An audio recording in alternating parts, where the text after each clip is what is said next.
Assalamualaikum warahmatullahi wabarakatuh. Perkenalkan, kami dari kelompok 3 dalam mata kuliah Manajemen Koperasi dan UMKM. Dengan saya, Siska Ainusari, dengan NIM 105721, 102420, dan Tova Indrajaya dengan NIM 105721, 129220, dan Hairil Anwar 105721, 136520. Baik, pada kesempatan kali ini kami akan mempresentasikan materi dengan judul mengelola pemasaran pada usaha kecil. Dalam mengelola pemasaran pada usaha kecil perlu diperhatikan beberapa faktor, yaitu pertama, strategi pemasaran. Pada dasarnya, strategi pemasaran memberikan arah dalam kaitannya dengan variabel-variabel seperti segmentasi pasar, identifikasi pasar sasaran, pemosisian, dan elemen bauran pemasaran. Manajemen perusahaan bertujuan agar perusahaan tetap hidup dan berkembang. Tujuan itu dapat dicapai dengan cara mempertahankan dan meningkatkan laba. Laba dapat dipertahankan dan ditingkatkan dengan cara mempertahankan dan meningkatkan penjualan. Salah satu cara untuk mempertahankan dan meningkatkan penjualan adalah dengan meningkatkan kegiatan pemasaran secara intensif dan kontinu. Pemasaran merupakan kegiatan perusahaan yang di dalam perencanaan menentukan harga, produk, mendistribusikan barang dan jasa, serta promosi.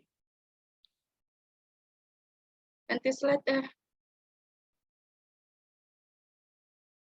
Adapun proses pemasaran melalui 6 tahap, yaitu pertama, analisis kesempatan pasar, kedua, pemilihan pasar sasaran, ketiga, strategi peningkatan posisi persaingan, keempat, pengembangan sistem pemasaran, kelima, penyusunan rencana pemasaran, dan terakhir, penerapan rencana dan pengendalian. Pada tahap pertama adalah analisis kesempatan pasar, dilakukan dengan cara menganalisis peluang pasar yang relevan agar dapat digunakan untuk mencapai tujuannya. Tahap kedua, penentuan pasar sasaran. Penentuan pasar sasaran yang akan dilayani oleh perusahaan. Penentuan pasar sasaran ini sulit sekali karena kegiatan, kebutuhan, kebiasaan, dan reaksi kelompok konsumen adalah berbeda-beda. Oleh karena itu, untuk dapat melayani kebutuhan dan kegiatan konsumen, perusahaan harus menentukan segmentasi pasar dan menetapkan segmen pasar yang mana yang akan dilayani. Tahap ketiga, menetapkan strategi persaingan pada pasar sasaran yang dilayani. Perusahaan harus menetapkan produk dan jasa apa yang akan ditawarkan pada pasar sasaran. Tahap keempat, mengembangkan sistem pemasaran dalam perusahaan yang dapat menunjang tercapainya tujuan perusahaan dalam melayani pasar sasaran. Tahap kelima, mengembangkan rencana pemasaran.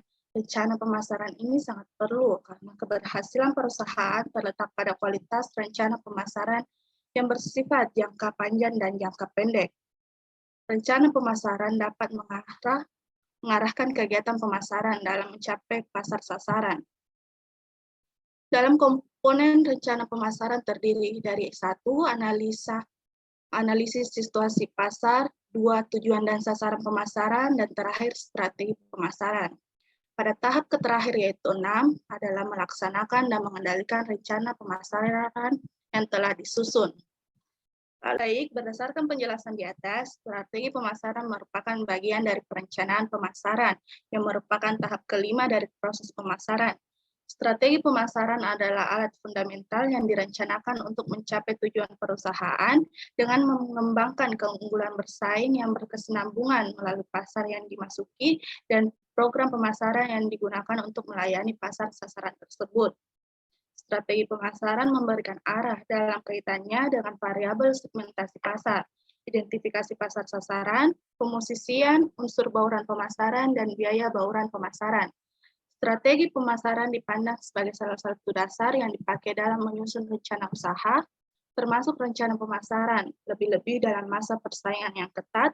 Persaingan strategi pemasaran semakin diandalkan untuk memenangkan persaingan. Dan untuk menyusun strategi pemasaran harus memperhatikan lingkungan pemasaran, karena dalam lingkungan pemasaran banyak variabel yang mempengaruhinya. Variabel lingkungan yang mempengaruhi pemasaran diantaranya: 1. Variabel yang dapat dikendalikan. Variabel yang dapat dikendalikan berkaitan dengan marketing mix seperti produk, harga, distribusi, dan promosi. Masing-masing faktor internal yang terkait dengan fungsi perusahaan itu dapat menunjukkan kekuatan dan kelemahan perusahaan.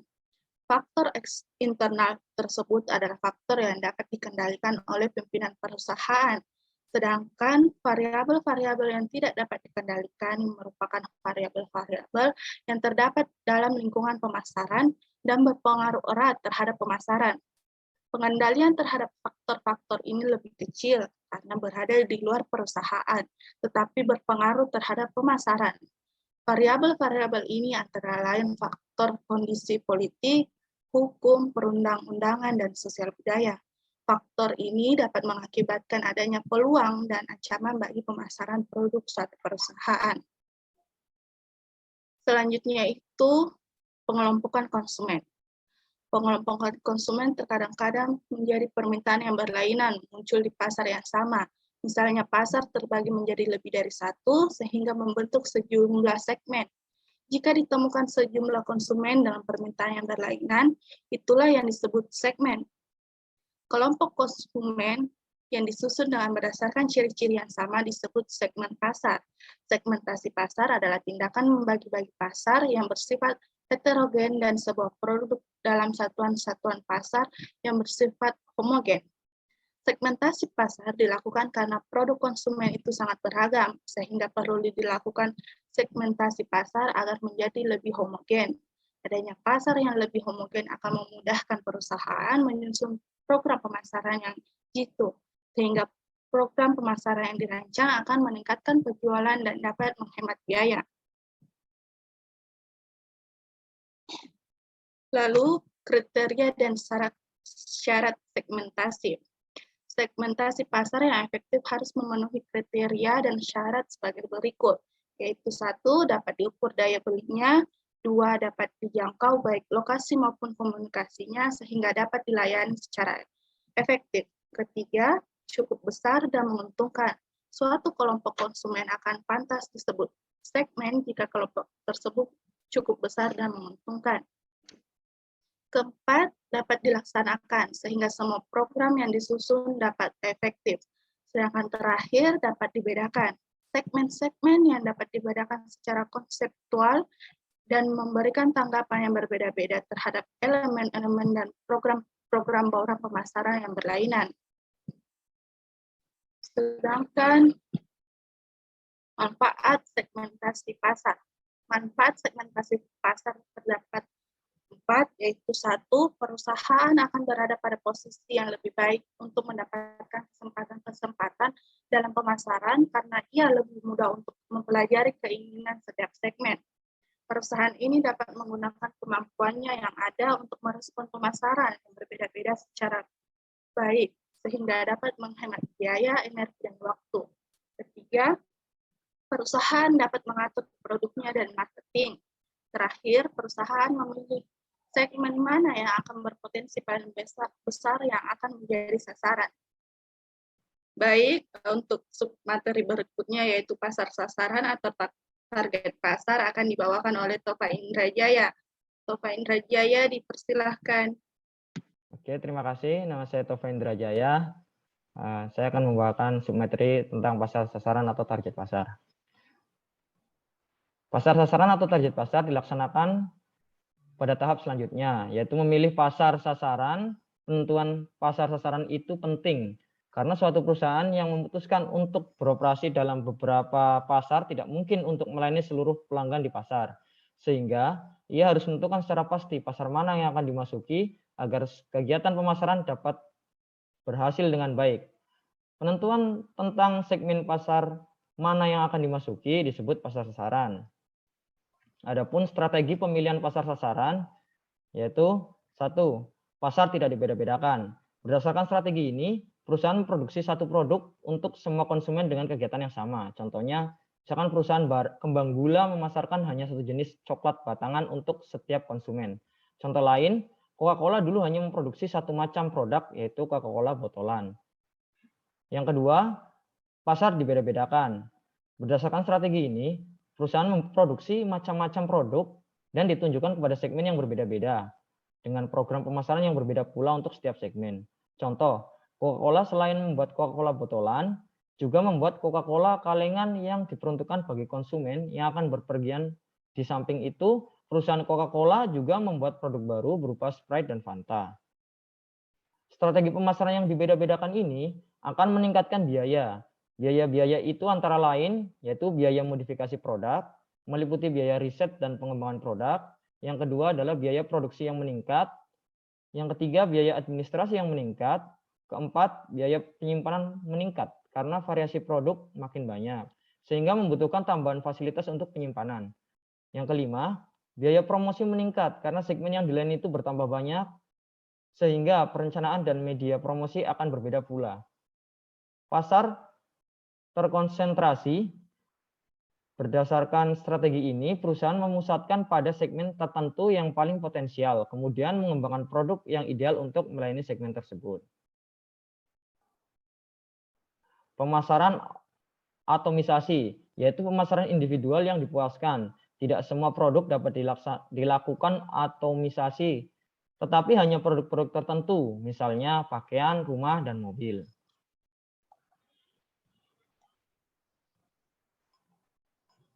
Faktor-faktor yang mempengaruhi pemilihan strategi pasar sasaran, yaitu 1. Pemilikan sumber daya. Jika sumber daya perusahaan terbatas, sedangkan segmen pasar yang dilayani cukup banyak, perusahaan lebih baik memilih strategi pemasaran terpusat. 2. Homogenitas barang. Jika sifat produk itu tidak bisa diubah-ubah atau sulit diadakan variasi, misalnya garam, bensin, kelapa sawit, dan lain-lain, maka seyogianya perusahaan memilih strategi pemasaran serba sama. Akan tetapi, jika sifat produk itu sebaliknya, seperti kamera, perusahaan lebih cocok memilih strategi pemasaran serba aneka atau terpusat. Yang ketiga, tahapan daur hidup produk. Tahapan daur hidup produk terdiri dari 2 masa. Masa pertama yaitu masa perkenalan. Biasanya perusahaan akan mengkhususkan satu produk untuk tujuan menarik permintaan primer. Maka seyogianya perusahaan memiliki atau memilih strategi pemasaran serba sama. Yang kedua, masa kedewasaan. Biasanya persaingan sudah sangat ketat dan konsumen sudah mulai jenuh terhadap produk yang ada. Perusahaan biasanya berusaha untuk mengembangkan produk baru. Perusahaan seyogianya memilih strategi serba aneka. Dan yang keempat adalah homogenitas pasar.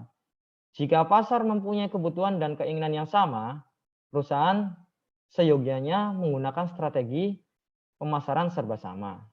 Untuk submateri berikutnya akan dibawakan oleh Hairil Anwar. Kepada Hairil Anwar dipersilakan.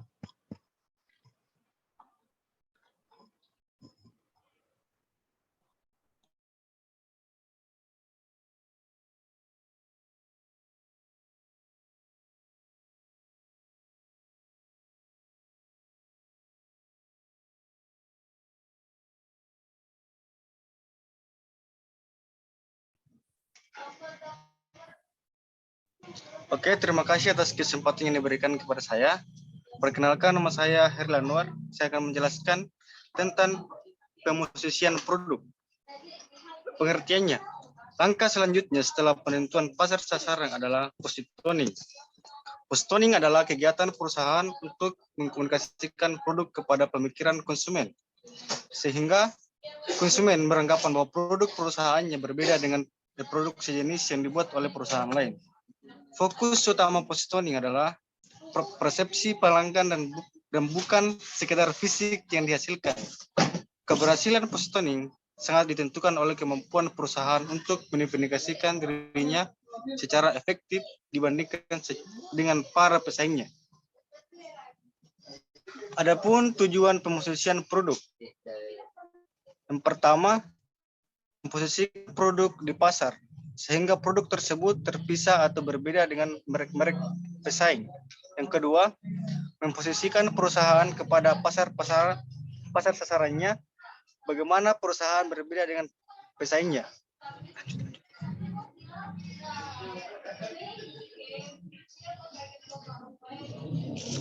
Adapun cara memposisikan produk.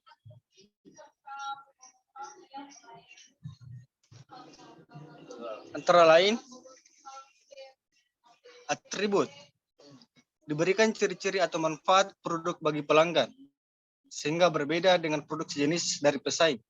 Misalnya, Viva kosmetik sangat cocok untuk iklim tropis. Bagian kedua, manfaat. Perusahaan mempromosikan manfaat produk tersebut kepada konsumen. Misalnya, larutan penyegar kaki 3 diposisikan untuk menyembuhkan penyakit sariawan. Bagian yang ketiga, harga dan mutu. Pemosisian produk yang berusaha menciptakan citra berkualitas tinggi dengan harga tinggi atau menekankan harga murah sebagai indikator nilai. Misalnya, harga ditinggikan terhadap pesaing supaya memberi kesan bahwa kualitasnya lebih tinggi. Misalnya komputer buatan Taiwan bermerek Acer diposisikan sebagai komputer berkualitas tinggi tetap berharga murah. Bagian D, penggunaan spesifik atau khusus. Perusahaan menyatukan bahwa produknya untuk tertentu, misalnya untuk atlet, Campbell Soup sebagai pengganti makan siang. Bagian E, penggunaan produk. Produk perusahaan diposisikan dengan mengaitkan dengan toko terkenal. Misalnya, perusahaan Evis yang menggunakan O.J. Simpson. Bagian F, posisi melawan pesaing. Produk perusahaan dikaitkan dengan posisi persaingan terhadap pesaing utama. Contohnya, Pepsi menggunakan iklim komparatif, menyaingi Coke. Bagian G, dikaitkan dengan macam produk lain. Misalnya, Kopiko yang diposisikan sebagai Kopiko dalam bentuk permen.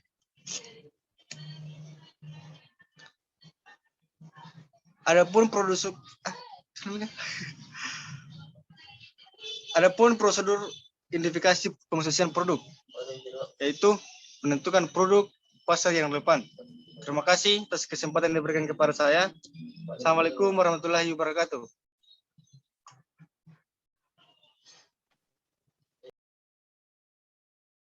Baik, itulah tadi yang dapat kami sampaikan. Kurang dan lebihnya mohon dimaafkan.